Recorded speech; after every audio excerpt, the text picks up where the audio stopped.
FIFA selidiki hasil Bahrain versus Indonesia. Supporter Jepang bongkar kelakuan wasit Alkaf.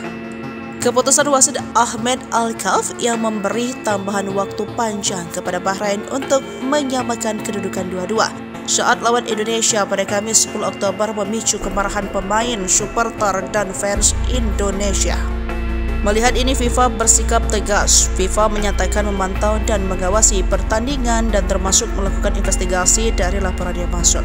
Namun FIFA dalam Laws of the Game musim 2024-2025 menyatakan tentang durasi pertandingan di halaman nomor 83 soal kelonggaran waktu yang terbuang.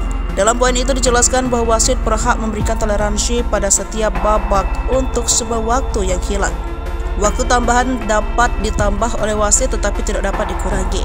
Wasit tidak boleh mengkompensasi kesalahan pencatatan waktu pada babak pertama dengan mengubah durasi babak kedua, tulis FIFA dikutip pada Sabtu 12 Oktober.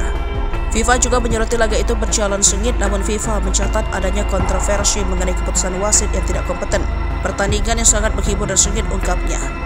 Akan tetapi selain soal waktu tambahan, ulah kontroversial Ahmed Alkaf juga terlihat sepanjang pertandingan. Hal ini juga diungkap supporter Jepang. Skuad Samurai Biru itu pernah memperingatkan Indonesia terkait wasit Ahmed Alkaf sebab Jepang juga pernah merasa dirugikan keputusan wasit yang sama di masa lalu.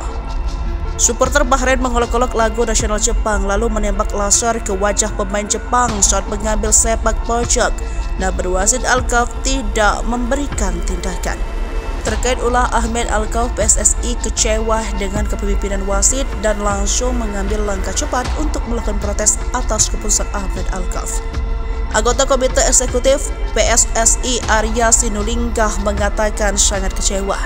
Kita sangat kecewa dengan kepemimpinan wasit, seperti menambah waktu sampai Bahrain menciptakan gol tambahnya.